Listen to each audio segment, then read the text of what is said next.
Hello again.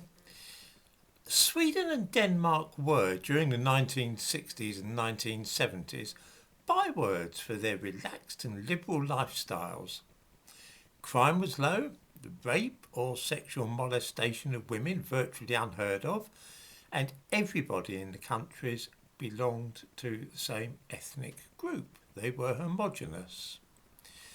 When the rest of Europe began experimenting with allowing large numbers of foreigners to come and live in their countries, the Scandinavian nations felt that they might appear racist or xenophobic if they didn't follow suit.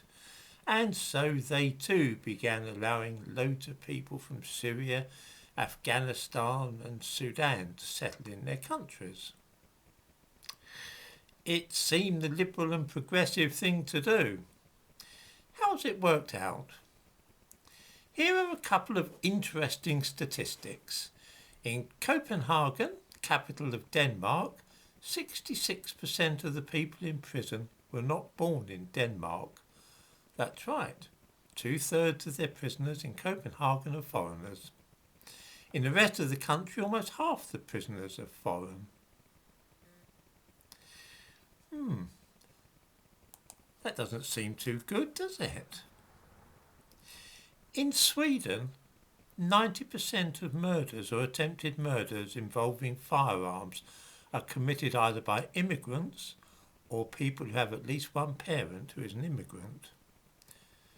In Britain, there have been some dreadful cases of grooming gangs taking advantage of young girls, particularly in the north of England, in Yorkshire.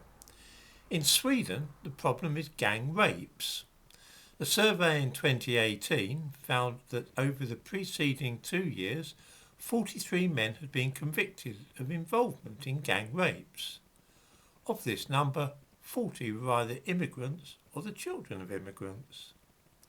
Sweden was once renowned for its relaxed attitude to sex, and women could and did appear in public topless without anybody caring. Sexual assaults on beaches and in swimming pools, though, have now reached epidemic proportions. Most of those convicted were not born in Sweden, needless to say. Around 15% of the population in Sweden are now foreign born, and in Denmark the figure is 8%. They are catching up with Britain.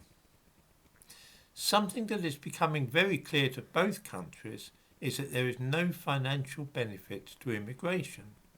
50% of first-generation immigrants in Sweden are unemployed, and the costs to keep these people in their families are soaring.